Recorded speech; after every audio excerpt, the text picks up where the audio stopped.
Okay, guys, so here I am trying to record this. This is going to look a little bit different than the one you've got, but the slides are all the same, okay? So if you look here, what I want you to look on the lateral view, the only thing is to notice the glenoid cavity right here. This is the first PowerPoint quiz I've got, and this is the glenoid cavity right here. That's the only thing you have to know in the lateral view. Here, we'll do the anterior and the posterior. That will be what is in the quiz. If you look here to the anterior view of the scapula, that is actually where it touches the ribs itself. So it's facing the front of the body. And if you look over here to the posterior view, this is where you would actually see it on your back and everything. This is, again, the scapula. If you look right here, you can see that the anterior view, all this surface of the scapula is called the subscapular fossa. And then you have the sides. It's pretty easy. If you remember that here is the glenoid cavity. This is the glenoid cavity right here. Let me get it. This is the glenoid cavity right here. Okay, I will ask you that. So the glenoid cavity is where the humerus hooks in right here. And then you can see in front of it is the coracoid process, and behind it on the posterior view is the acromion. Okay, then you have here the lateral border. Remember, this is where the humerus sits right here, and that's the lateral side of the scapula. So this is the lateral border. This is the medial border. This is the superior border right here. If you notice, this is the inferior angle right here and here, okay? I think that's all of the major parts of the anterior scapular view. If you look at the posterior scapular view, you can see it has a spine right here. And then at the top of that spine is the acromion right here. This is the coracoid process back behind it. You can't really see it there. If you look right here, this is the glenoid cavity. The neck is right below the glenoid cavity. Then you have the supraspinous fossa. This is the area right here above the spine. And then you have the infraspinous fossa right here below the spine. Again, you have the lateral border on the side of the humerus, the medial border, which is closer to the spine. And then you have the inferior angle here and here too, remember. And then the superior border here and here. Okay, that's all of the scapula. Then we have the humerus. The humerus is kind of better to understand if you study it with the radius and ulna right here. But let's go back to the humerus itself. This is the head of the humerus. It's very shallow and it sits in the glenoid cavity, not very well.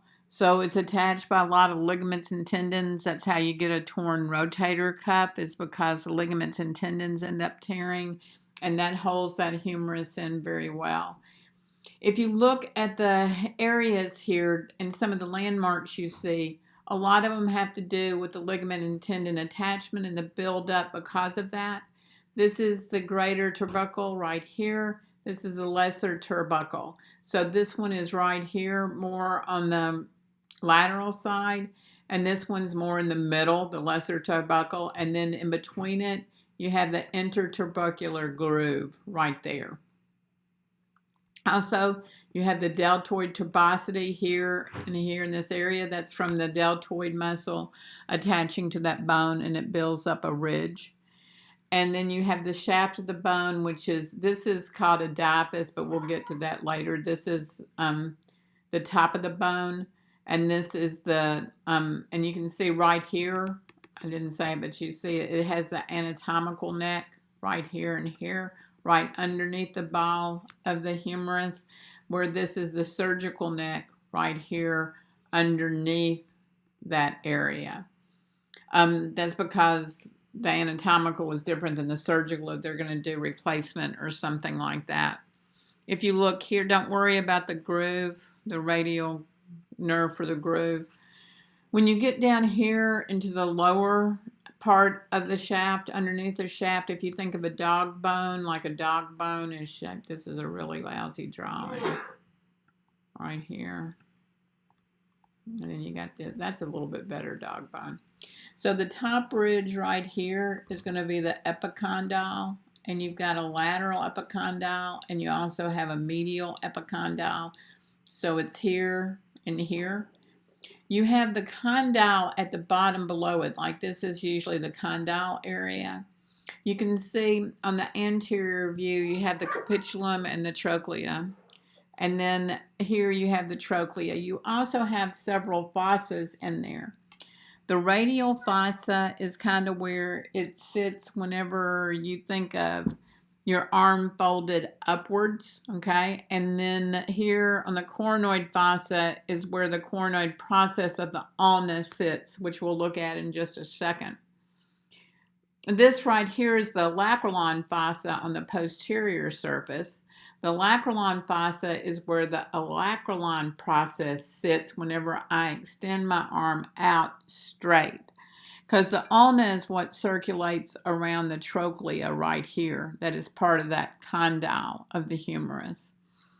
Also, I think that covers most of the parts and everything. This will be better to understand when you go and you look at the radial and the ulna test. So let's go ahead and do that.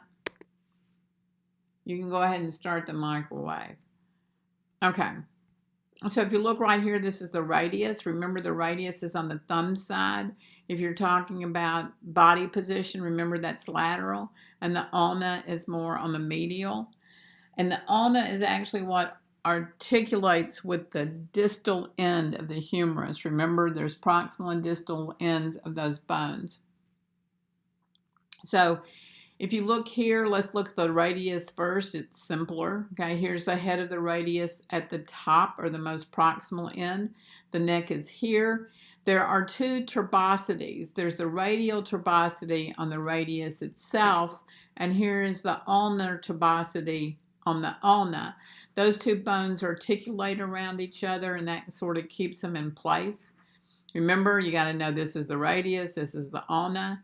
The interosseous membrane is actually a ligament that holds the two bones, the radius and the ulna, together. Here you have the styloid process of the radius, and there's also a styloid process of the ulna. Remember, they're usually pointy. That's why they're called them stylus. Don't worry about the distal radial ulna joint. And then you have the ulna head, again, at the base, because this is too complicated to be a head right here, okay? So let's look at this right here. You can see it forms a C right in here. This is the olecranon process right here. That's the top part of the C. And then at the bottom part of the C, you have the coronoid process. Remember, the coronoid process fits into the coronoid fossa, and then the olecranon fits into the olecranon fossa. Remember, if you're got your arm bent, then it's going into the coronoid process. And then if you have it straight, it's going into the olecranon process. This area right here that fits around the trochlea is the trochlear notch. Okay? And Jackson says hello. Jackson. Oh, okay. Radial notch. Radial notch is this right here. That's right below the ulnar turbosity. Okay, you can't really see it. It sits right in here, like that. Okay, that's the radius and the ulna. Then the last one is the hand. I'm going to go to that. Y'all have that on a separate page. Okay, this one's pretty straightforward. The hardest part is knowing all of the carpals. So this is the ulna. Remember, the ulna is on the pinky side, and the radius is on the thumb side of the, easy for me to say. The thumb side of the hand. And then, let me see if I can get this up. Okay. Then, remember, you got the styloid, the styloid process of the ulna and the styloid process of the radius.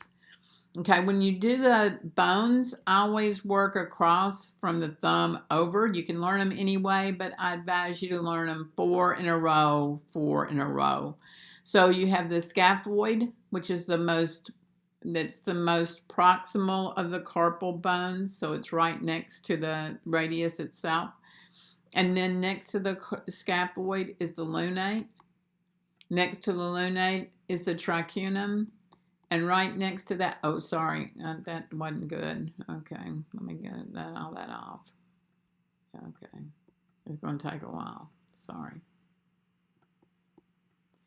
Oh, okay, this is great. Okay, technology. I do love it. Okay, don't pay any attention to that metacarpal. Okay, so right next to the tricunum is a little bitty bone right here, and that's called the pisiform. So that is the most proximal row. The distal row down here, the first one, starts next on the thumb side, starts the trapezium, and then the trapezoid, capate, and then hamate. Okay, then if you look down here, you've got the phalanges. Now the phalanges, there's 3 of them. The metacarpal itself, think of it right below the wrist all the way to your first knuckle.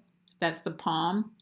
Then you have the 3 phalanges. There's 3 jointed phalanges right there. You've got the proximal one, the middle, and the distal on all of your fingers except for the thumb.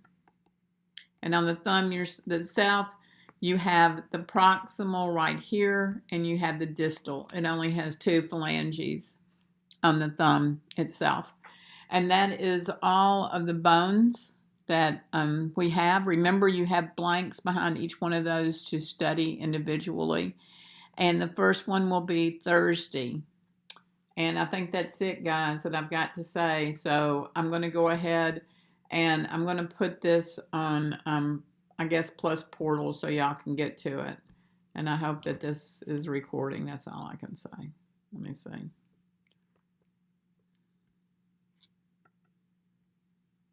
Okay, let me see if I can find the recording. I probably put it down here.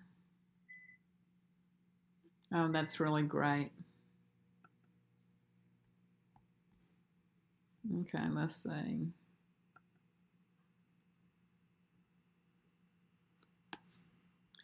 None of that recorded. I do not think. It keeps on throwing up to Microsoft Teams Classic, and I don't want to do it anymore. Okay.